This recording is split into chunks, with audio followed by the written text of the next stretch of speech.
I was born and raised right here in beautiful South Africa, and until recently I was proudly South African. That's until the rhino crisis happened. I'm back here on the ground trying to understand why rhinos are being killed and what we can do about it.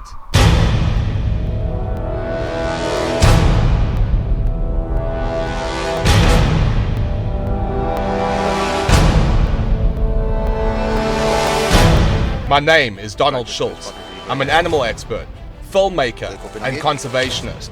I've dedicated my life to traveling the world, educating myself about issues relating both to humans and animals, and trying to share these stories with the world. The guy sat down over there, you can see his pants. Obviously that's a human footprint.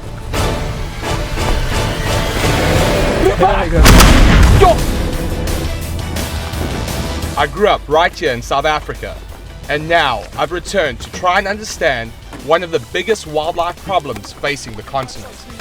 We are embarking on a journey that will show us some of the most spectacular beauty of Africa, and dedicated people trying to protect that beauty and the brutality of man.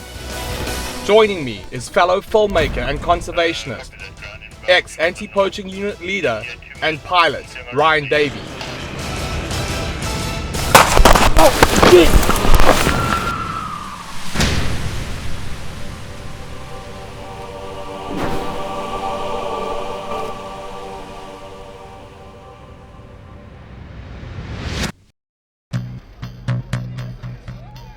Even now in modern times, traditions run deep in Africa, and while Western medicine is popular, locals often prefer the old ways. This means that animals are sometimes consumed for medicinal purposes. So we are in Durban, one of the biggest cities in South Africa, and what we're going to do is go look at what is called a muti market, which is parts of animals being sold for medicine. Now the big issue with this is a journalist that came here last time was actually stabbed and the camera was stolen. It's extremely protected here. So the only way to film this is undercover. I have a camera like this, inside my pocket, and we're basically going to be shooting undercover and getting some inside information. Ryan Davy has spent almost 20 years in the bush fighting poachers, making wildlife documentaries, and immersing himself in some of the most dangerous animal situations imaginable.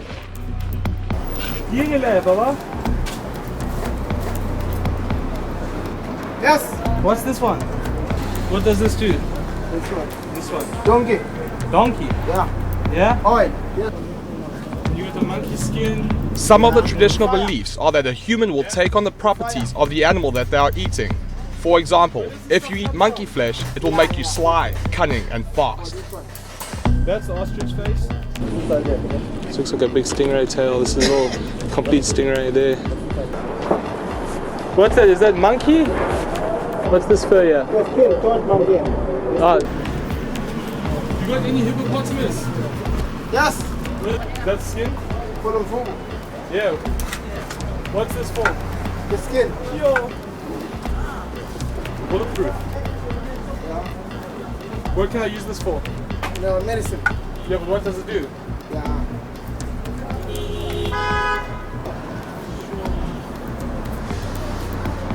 Let's go look around.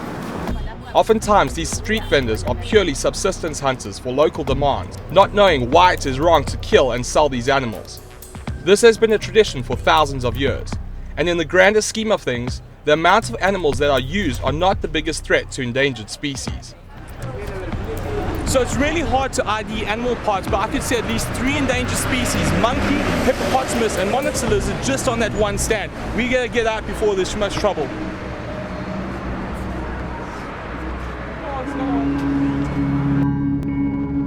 As we head out of Durban and up the Zululand coast towards Mozambique, we see the urban sprawl stretching further and further into what was once pristine bush.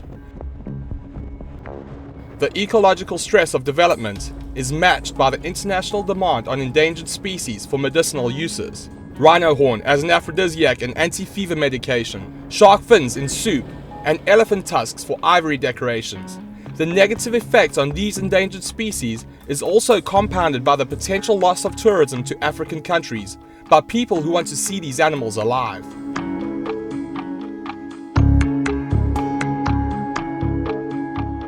We head to the birthplace of rhino conservation efforts, Umfolozi Shishlui Reserves, that almost single-handedly saved the rhinos from extinction. bringing white rhinos' numbers back from less than 20 individuals in 1900 to almost 20,000 today.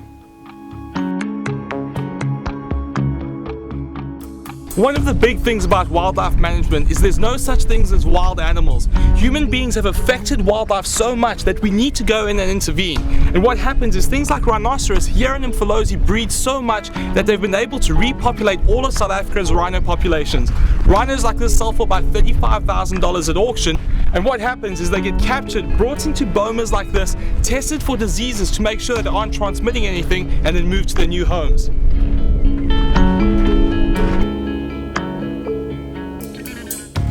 It's always weird when you're out in the field and you read something like this Time magazine that tells you what's going on the ground. In this article, there's a story about a police officer, a commando, all getting busted for being implicated in the rhino poaching and getting horns out, paying police to keep quiet, and basically a big syndicate that includes high-level officials. The other thing that's scary is diplomatic officials from the Vietnamese embassy not only having rhino horns but being caught and prosecuted twice, and the person who was caught invoked diplomatic immunity and got away with the crime.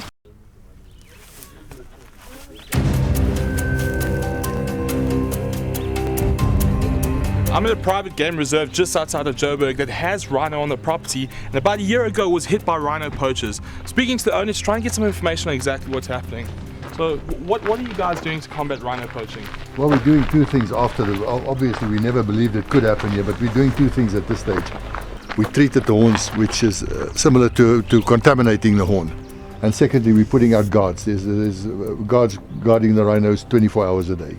So one of the things that people are doing at the moment is dehorning, cutting the horns off so the rhinos don't get poached. What's your thoughts on this? Well, we've got three thoughts on it basically. Firstly is we're open to the public and we're open to overseas visitors, and nobody wants to take a photo of a rhino that's got half a horn or no horn whatsoever. If they want to take a photo, they want a rhino with a full horn. Secondly, from past experience, we know that rhinos stop breeding once you've cut off the horn.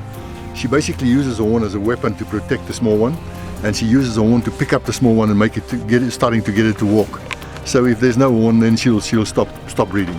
In China, there is a myth that the lower section of the horn is actually the potent section for whatever they use it, medicinal purposes, and that's now started to make the poachers shoot a rhino even for the small bit that's still left in the horn.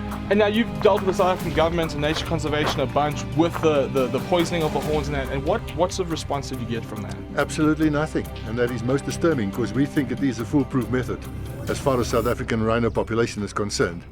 And despite the fact that we've been in touch with the minister on numerous occasions, we're not getting any reply from them. Well, I mean, from my personal experience, we've also come up against the same things, but do you have a document that actually shows that you contacted them? Yes, I mean, I've got a document here that I've written to the minister and to various other people. Here is the document, and without any response whatsoever. I mean, if they phone me back and say, listen, we're not going to support you, then by all means I know that the outcome of the thing, but they're not even replying to my letter. Went to the bank in the meeting, left office for home already. Unfortunately, this isn't an isolated incident. We had the exact same response when we dealt with government. They're just totally uninterested, don't answer phone calls, and basically just blow you off. And unfortunately, unless we take very immediate action, the only place you'll be able to see rhinos is in captivity.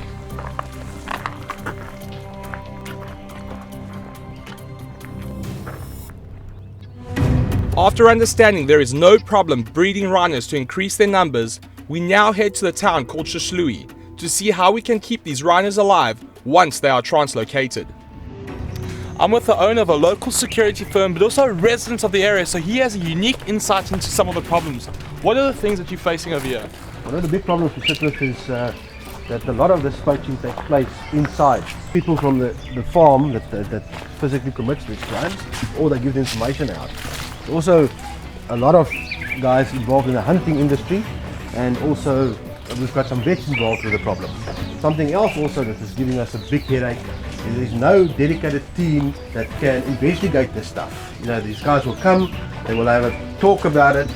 For the first 2 days something will happen and then it will disappear. There's no follow-up, so we can catch the poacher, but after that there's nothing happening with this whole thing. a lot of times in these investigations, people want to keep the details secret. This is exactly opposite the case in this. People are trying to get as much information out as this as possible to create uncertainty in these syndicates when it comes to who you can trust and who you can't trust. We just got information from an informer, so this private security firm is basically bringing the informer in. He's going to speak to a handler, get the informer out, and basically start an information exchange which will hopefully result in the busting of a poaching and a poacher. This private security firm is comprised of ex-military and ex-police officers. They will work hand in hand with law enforcement to try and apprehend not only poachers, but also more serious criminals like carjackers and murderers. In South Africa, the local police are usually understaffed, underpaid, and overworked. So there's too few police officers dealing with a large amount of violent crime. So what we've done is we've paid the informer to basically let us look and watch him through the entire system. We're going to give him some cash as bait, a GPS unit so we can track him, and then a covert camera. We obviously can't go and film the whole interaction inside as it happens. So this is a little micro camera he's going to put in his pocket and be able to look at the footage afterwards. And what he's going to do is go and meet these guys, get more information, find exactly what's going on so we can find out how these guys are going to poach these animals and when they're going to do it.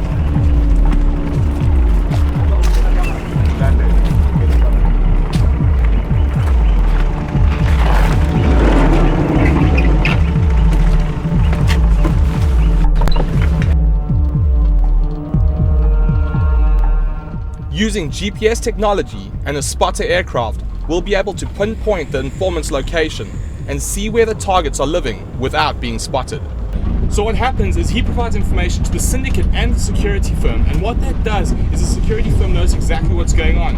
When the bust happens, what they'll often do is actually let him go and shoot blank rounds at him so he gets away and keeps his integrity. That way they can use the informer over and over again, and he basically gets away with the money that the syndicate paid him and the private security firm. Operations like this are extremely risky for everyone involved due to the high amounts of cash at stake in the black market rhino horn trade. The cost of a human life here is cheap, so violent repercussions are always a risk when operating in the bush in South Africa. So what we've done is we're going to let him go. We have the covert camera in him. He's going to walk down to the location now. Because we can't follow him in, we've given him the covert camera. He's going to wear that in there, and he's got a cell phone that we provided him. What they often do is speak in code words, so they'll have things like if they're looking for an elephant, they'll say we're looking for a Land Rover. If we're looking for a Rhino, we're looking for a Land Cruiser. He's going to head down there, meet with these people, try and get as much information as possible. We'll call him, rendezvous later, and see exactly what we found out.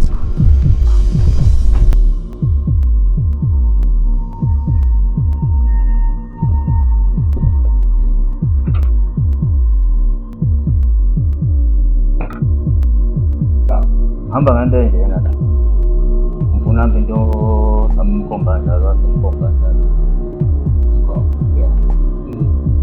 Uma ngandende ngizaba le ngakhona ngikho. Uma ngikho. Hayi phone. Phone. Sure. Wow. Hey bafana. Hayi ngibona ke lo ndinga ziphutha madoda. Hayi phone. Hayi phone. Hey.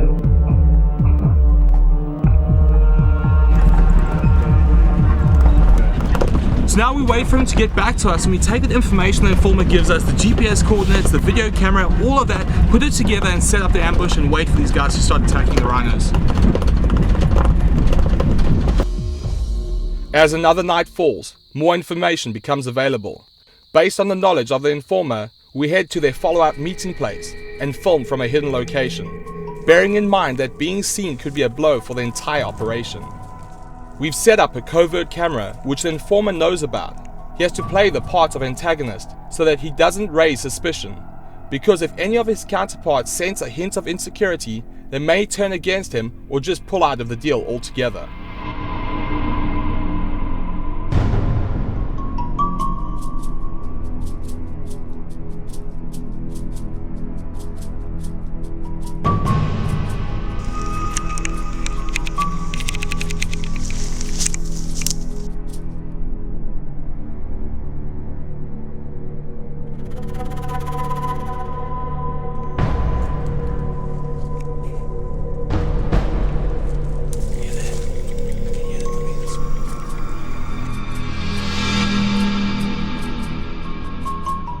It seems the group is getting suspicious, and he's playing the part nicely. Looks like they're leaving, Let's hope the informer has gathered enough information for us to act upon.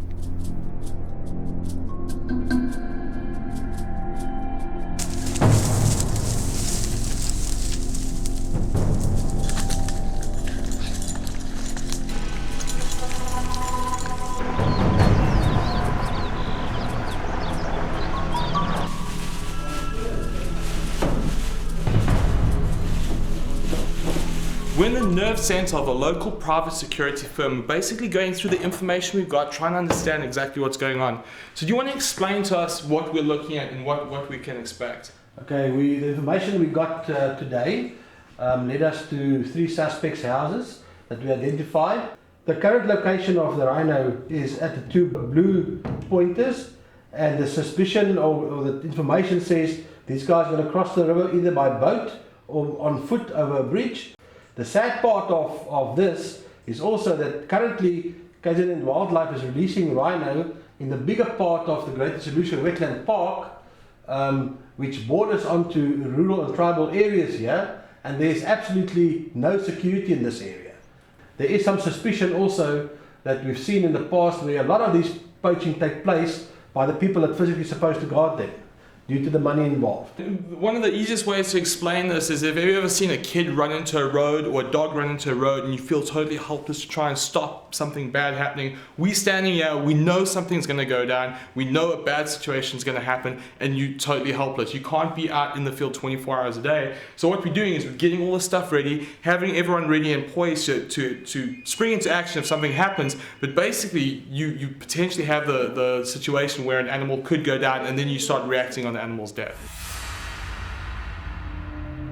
Early the next morning, we head out into the bush with the anti-poaching unit to follow up on the information we have received. Alright.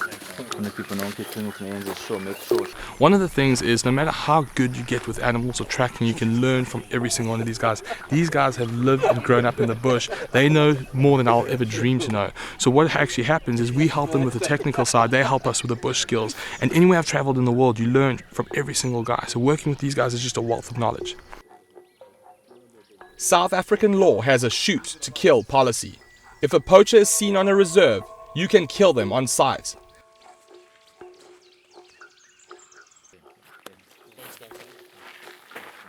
This is to discourage the act of poaching. The flip side of this is that poachers will defend themselves with lethal force.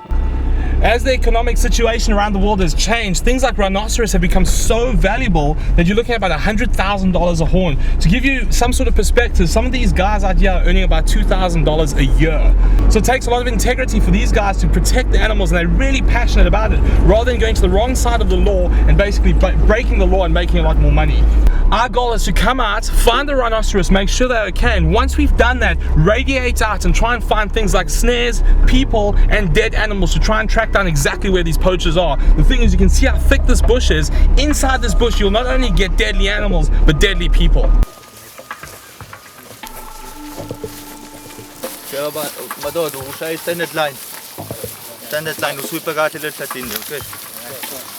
basically what the guys are going to do is make a standard line straight like this and be separated and make a sweeping motion over like this and look for animals and snares and people and all of the above. First priority of the morning is to find the rhino. By 6 AM, we've located all 4 of them.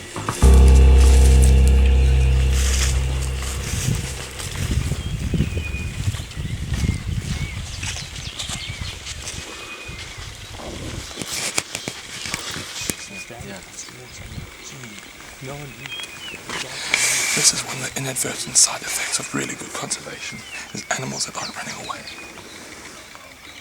And if you think about anyone with half a brain can shoot a crossbow or something, like one of these animals silently and take that horn.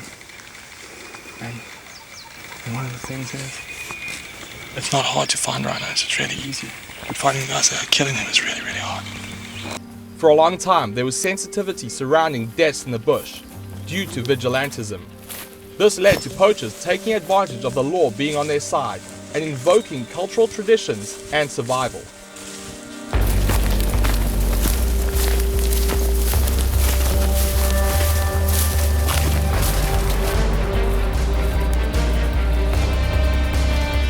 basically these guys' lives when they do this every single day. They know this land like the back of their hand. So following guys around like this is absolutely priceless. Not only do you learn, but you know how to make the biggest impact in an area like this. Ja, stuurboodskap. Poachers have been spotted at Depot Dam, over. Confirm is also by Depot Dam, hoor. Positive. Okay, copy, dankie. Go, move!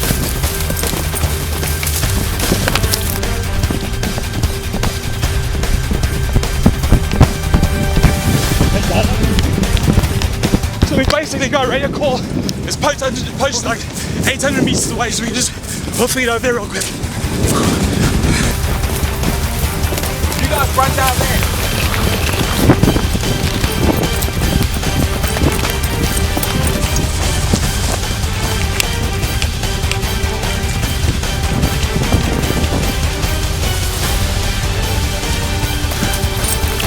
Right. Whoa, stop.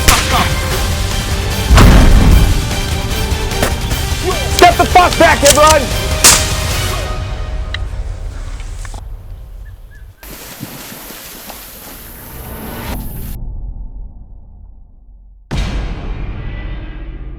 So basically what happened is we came out of the bush over here, we were chasing, they saw some guys, and as they had them cornered, one of the guys fired a shot, so one of our guys returned fire. So basically what we're going to do now is the rhinoceros are right through here. We know that they're on this plateau, so we're going to stage ourselves over here and keep a barrier between us and the potential poachers, and basically stay here and try and have some of the guys circle out. But basically we stopped what could have been a rhino poaching. As anti-poaching members fan out, we receive information about another rhino poaching that occurred several miles away at the exact same time we were trying to prevent this one. So we just heard that 2 rhinos down, and the horns are removed. Okay, cool. So basically what happened is 2 rhinos went down. We're going to send our camera guy Ryan up in the aircraft, and then we're going to jump on horseback and go and try and locate the carcasses and basically try and rendezvous.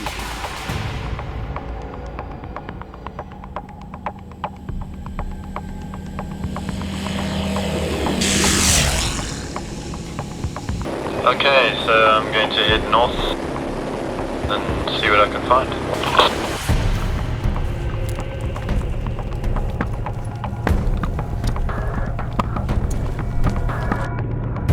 We're going out on horseback because not only are horses really good for this terrain, but they also give you a good viewpoint to see from. So we're going to go out, they're going to go try and find the trail. As soon as we find the trail, we'll go look for the guys. Okay guys, I'm not seeing anything from here gaining altitude. I'll look further north. I'll report when I have visual of anything. Over. Like is the case, most times, sometimes if you're out for hours, you don't find anything. And unfortunately, that's what's so disheartening, is you can have a whole day looking, not find a single thing, and you failed. These poachers go out, they look for one thing, find it, and they're successful. So you just need to keep your spirits up and keep looking.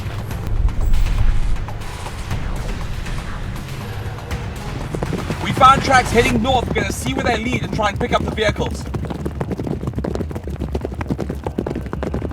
We found tracks heading into another reserve and controlled airspace. We're going to head out and pick up vehicles. You should land and we'll pick you up. Over. Copy that, inbound from the north, ETA 2 minutes.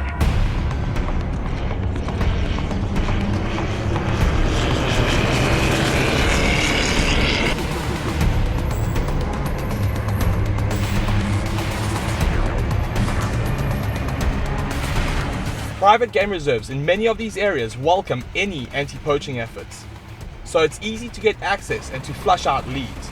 Too little is being done to protect rhinos, so the locals always try and help conservation efforts.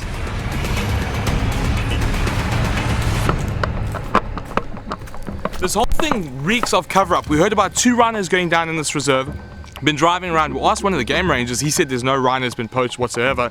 We find a wildlife vehicle just parked here, machetes in the back, so what we can do is sort of go out and see if we can find these animals. The problem is no one's speaking about anything. The rhinos definitely went down. It's a small reserve, it's not very big, and everyone's just keeping it hush-hush. We're gonna go see what we can find.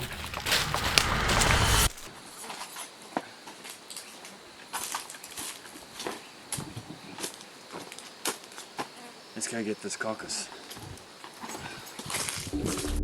Fearing something is wrong, we try to get the rangers' attention by doing whatever it takes to get them to come to us. Otherwise, we could be walking into an ambush. So now we have a situation. We found this vehicle, the keys on here, there's a GPS in here, and I've just laid on the horn for about 30 seconds, no one's around. So either someone's up to no good, or unfortunately these guys are in trouble. They could actually be stuck somewhere, and no one leaves their keys in a car in Africa. That's just suicide. So this is getting kind of sketchy. We're gonna try and radio out and see if we can get some help. I radioed already on their radio and there's no response. Can anyone hear me? Come in. Very, very weird.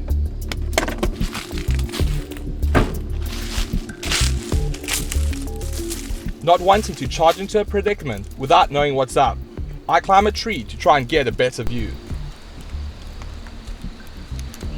So weird, like, it's not a big reserve and apparently these rhinos are down. Everyone's not telling us anything and now we find an empty vehicle. It's just weird. And the other thing is that we are literally within probably a mile of the Mozambican border. Mozambique is one of the poorest countries in the world, lots of crime, and in this kind of area the border would be so porous you could literally just walk over it. So there's something up here that's just not gelling. The weird thing is we're looking for rhino carcasses or nature conservation or poachers. The downside is we actually look like poachers ourselves, sneaking through the bush with machetes and guns. So the very first thing we see is we're going to try and identify who we're seeing, identify ourselves, and try and make it known that we're not trying to kill rhinos, we're just trying to find out what's going on. In areas like this, it's very much a shoot first, ask questions later scenario. There's an open plain, dude. You know what I think? Yeah? I think they keep somebody by the carcass for stop the press. Problem is, could be anywhere. Hey!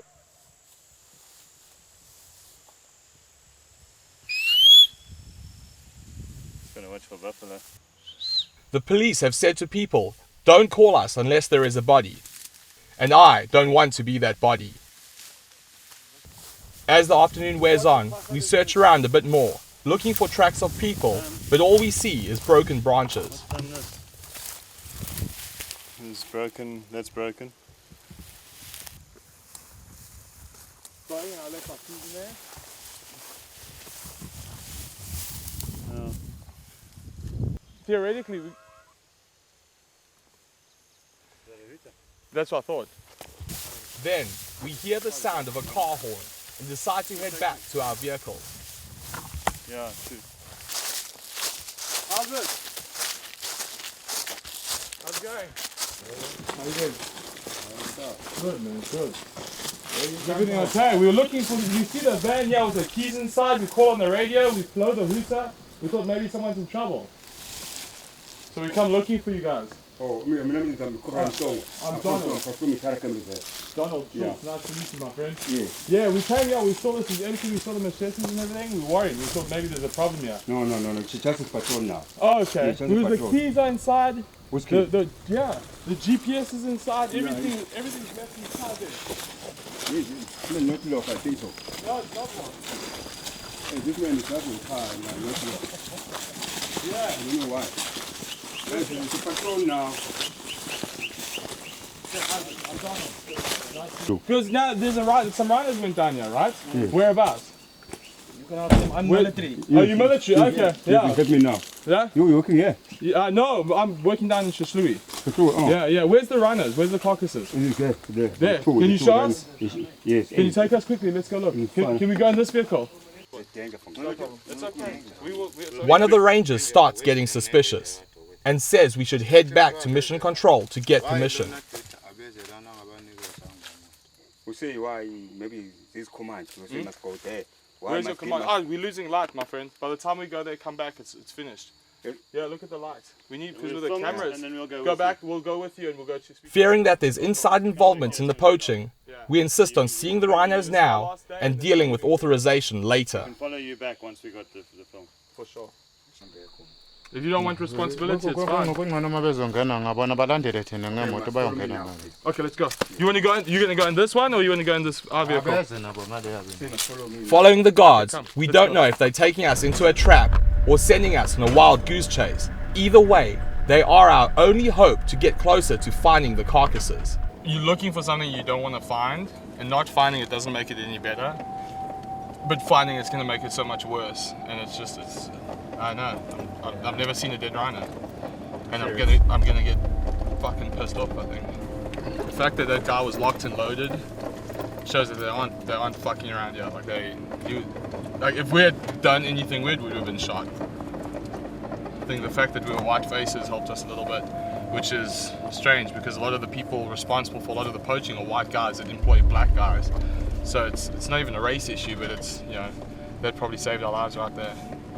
That and the cameras. And the other thing is, like you saw, I asked that guy, hey, you have any poaching going on? Yeah, he's like, oh no, rhino poaching doesn't happen anymore. We've been lucky.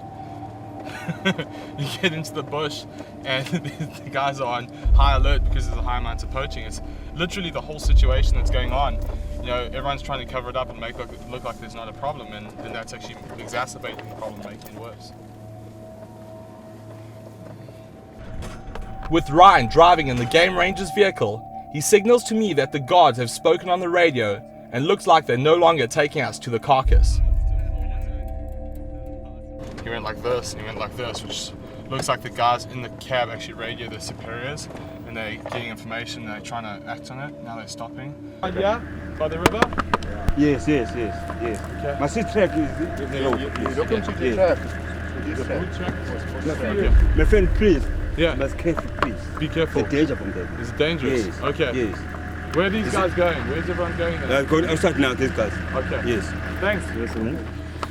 So they basically... Let's see what. So they gave us a breakdown. They said we can go down there, turn right, and hang towards the river. And they're bailing. They said it's way too dangerous to go down there because of all the poachers and that. So we're just gonna sort of walk down there and see what we see. But he says that there's a whole bunch of footprints and all that, and that's where the rhinos are. So let's go check it out. White rhino.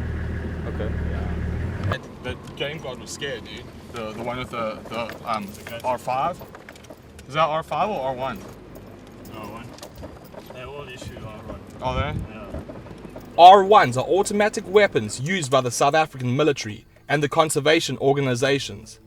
In fact, the R1 has been the weapon of choice in a great deal of the rhino poaching incidents throughout southern Africa. As the day winds down and the sun begins to set, we hike towards the site of the most recent rhino poaching.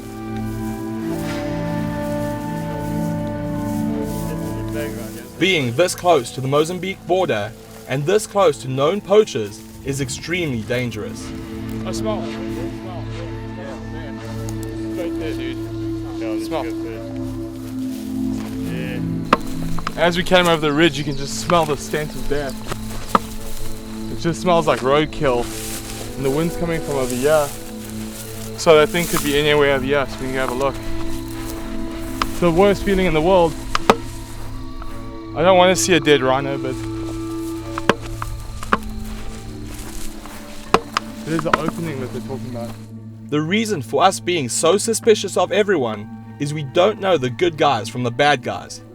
This makes things extremely difficult in trying to get help solving one of the biggest conservation tragedies in history. It's estimated 95% of rhino poachers are either employees of reserves, nature conservations, or even law enforcement. Yeah, straight there. You can see, if you look over there, you can see the legs of the rhinos. Yeah. And there's two laying right next to each other. Fuck, dude.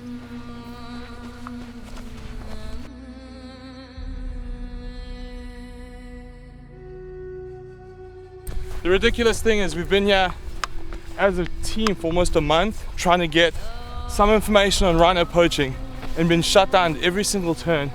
That's it. Rhinos are dying every single day.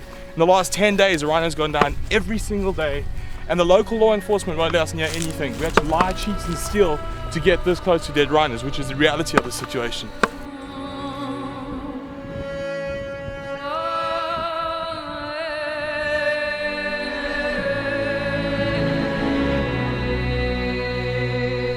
this is just ridiculous. Like, it's such a needless waste of a life of an amazing creature for like absolutely nothing. It's sickening, it.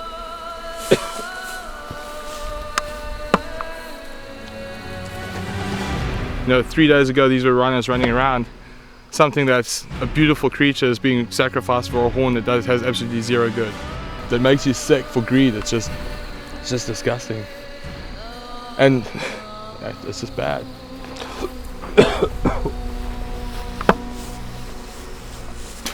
And there's a fucking rhino's ear.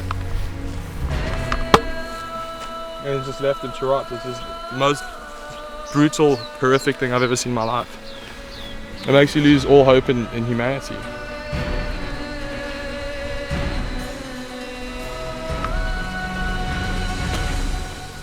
Fuck, dude, this is heavy, eh?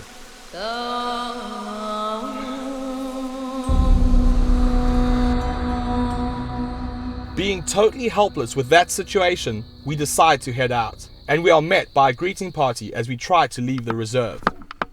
That might just look like a messy car, but the truth was, after we saw those rhinos, as we were exiting the game reserve, we got stopped by the game reserve guards, and they asked us what we were doing.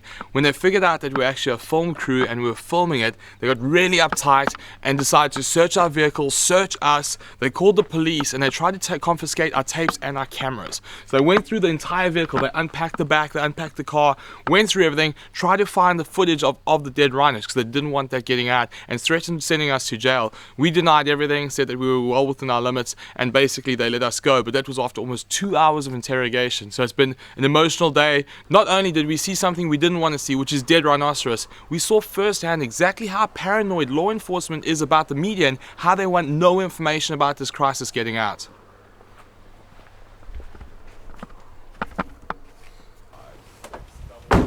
Go and find your man. Based on information from the video surveillance and the informer, we head to the reserve to pick up one of the employees who's been implicated in the sting operation. Come on. Uzohamba nawe. Yeah, uzohamba nawe uzilande, sizohamba nawe. Le ndawo yethu.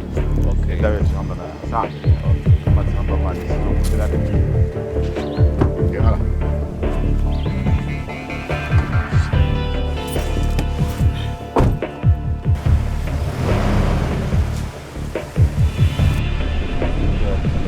So based on the information that we got, we're going to have Veerpeer van der Merwe do a polygraph test on one of the suspects to try and figure out exactly what's going on.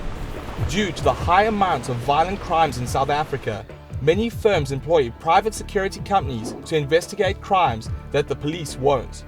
When employees start working, they need to agree to have the occasional polygraph test done as a condition of employment. If they don't break the law, they have nothing to fear. This works both as proactive and reactive method in curbing all crimes, including poaching. Wena waxoxa nabantu uzingela mkhombe noma ezinye izinyamazana kule ndawo usebenza khona na?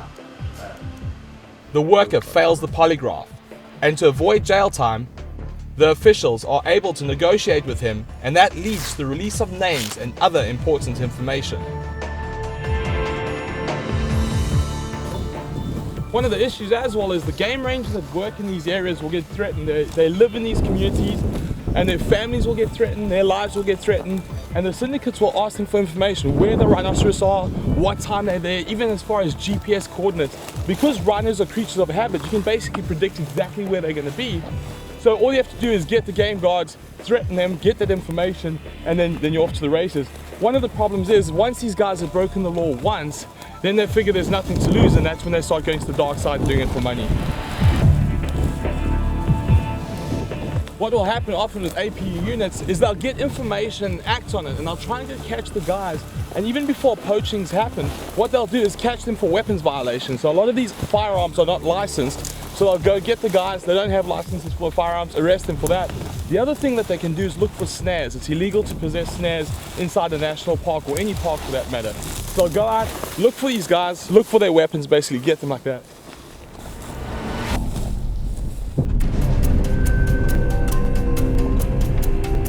These syndicates operate in more than one location at a time, We have to break up into groups based on the intelligence that we've gathered.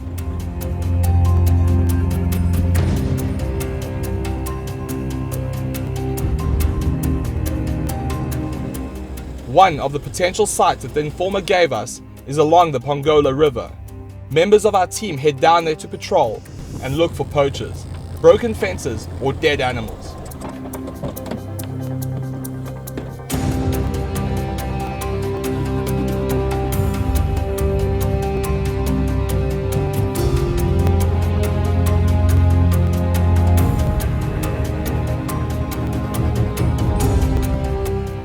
Rhino poaching is not the only problem in these areas. Near waterways, there will also be people poaching things like fish, crocodiles, and even hippos.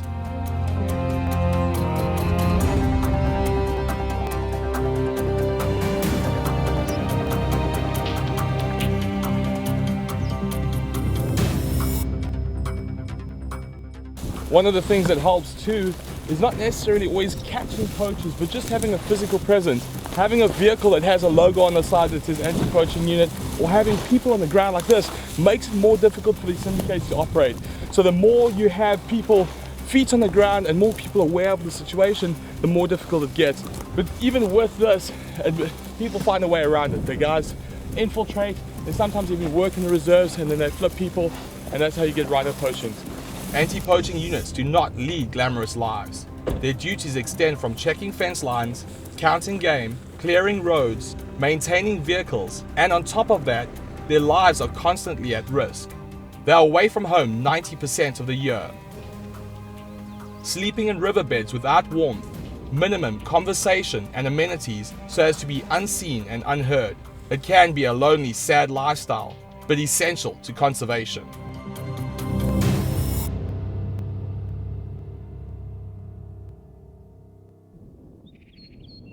Despite our best efforts, all our leads turn up empty. This doesn't mean success.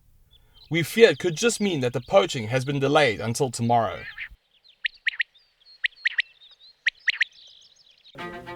Early the next morning, we get a call. New fresh intelligence has been gathered. A local security firm got some intelligence saying that there's people coming into this reserve to hunt rhinos. Alright, hold back. Cool, so we've got intel that poachers have entered the game reserve. Donald's on the ground with the Land Rover. I'm taking a bigger plane because it's a bigger problem. I need to wait for penetration to get through low-level flying. Copy you. Looks like there are two potential poachers crossing the river a couple of miles from you. Head south along the river bank and you should intercept.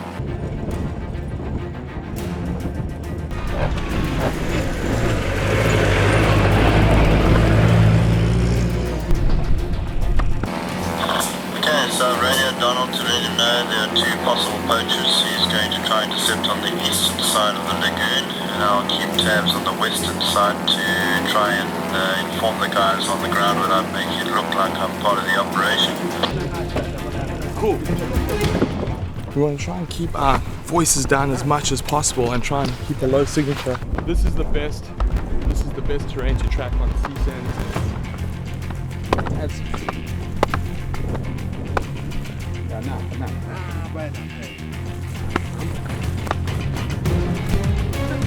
The trail goes off right into the bush. So what's going to happen is as we're in the bush, they kind of fan out, make sure they're not missing anything. So it's a lot harder to track in this than it is on the sand. Possible poachers are now on foot. Repeat, poachers are on foot. Follow your course and you should intercept. Okay, copy that. So the plane's right above us, you can see exactly where we are. This is actually easier / harder to track because what will happen is the animals. So we just need to keep our voices down because he says we need to keep our voices down so we're gonna keep it really quiet. Okay, there's two screeners, but just keep it down for a second.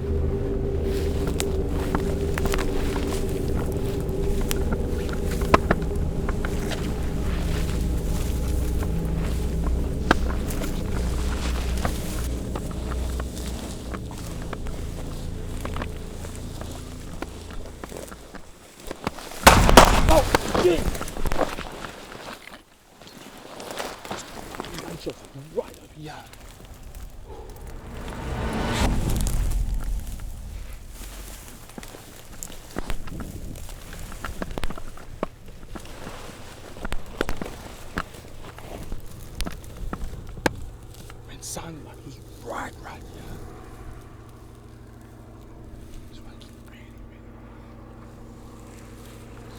In situations like this, one of the big fears is being hit by friendly fire.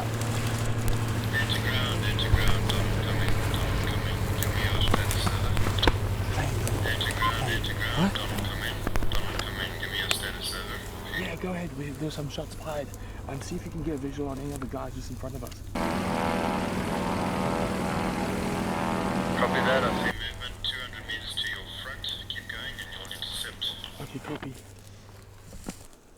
The pilot says that it looks like there's some people just over this line of trees over here. Okay, yeah, To make sure the poachers don't get away, we are using Ryan in the plane to relay details of the poacher's position, as opposed to ours. We can't see through the thick bush and could literally be on top of them before we realize it. What's happening? Which could get people killed. He's like in that area there. Just see from the plane where everyone's at. Be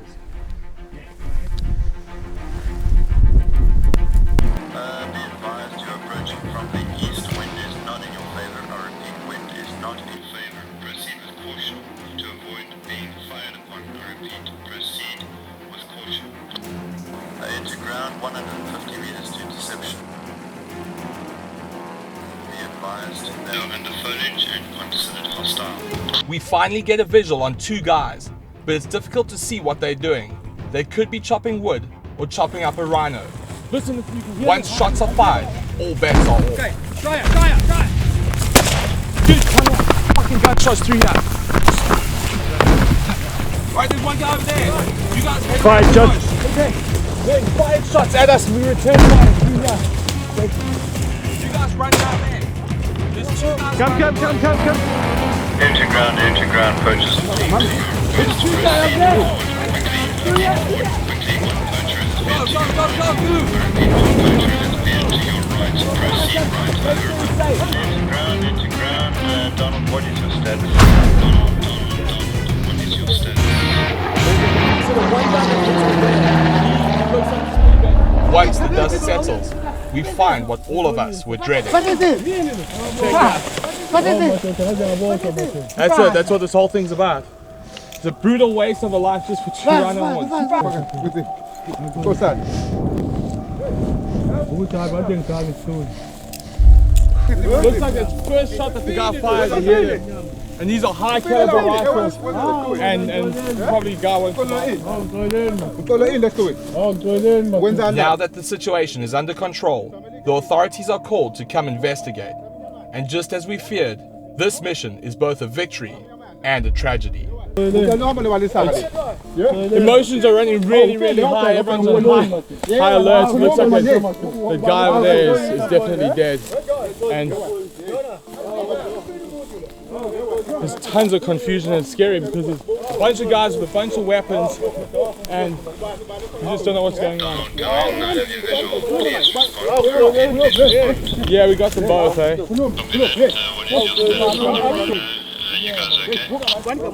Yeah, that's two rhinos went down. It looks like they're both pretty grim. We're going to pull a vet and see what he thinks. Got your message, heading home. No need for emergency landing. See you at base. Over and out. So just heard from Donald that the operation was a success. They captured two poachers, but one was unfortunately killed, so we won't be getting much information from him. The drawback is that there are rhinos down, so I'm going to head towards where they came from to look for the carcasses. Also just to sweep the area to make sure that the guys have a clear path home.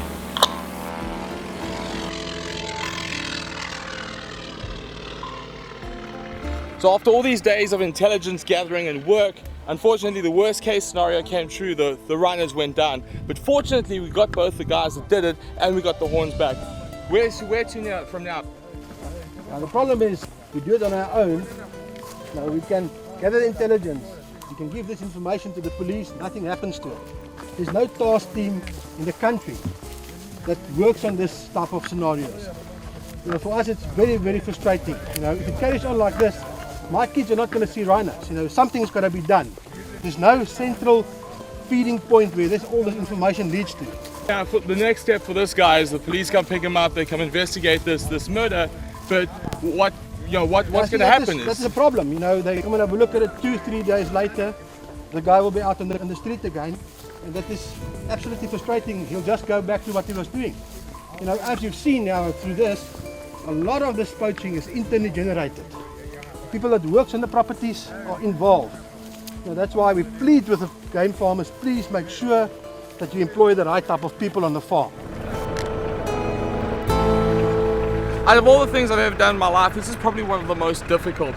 We were up against lost luggage, lost equipment, we broke equipment, we had a problem with the local law enforcement. They weren't really supporting what we were doing. We kind of had to find our own way around, and then to try and actually film what was going on was really difficult. We were able to get close, really close to rhino poaching, and unfortunately saw the aftermath of it. And it's difficult to put into words exactly what was experienced and what we're going to do about it, but it's obvious something pretty immediate, something pretty drastic has to be done.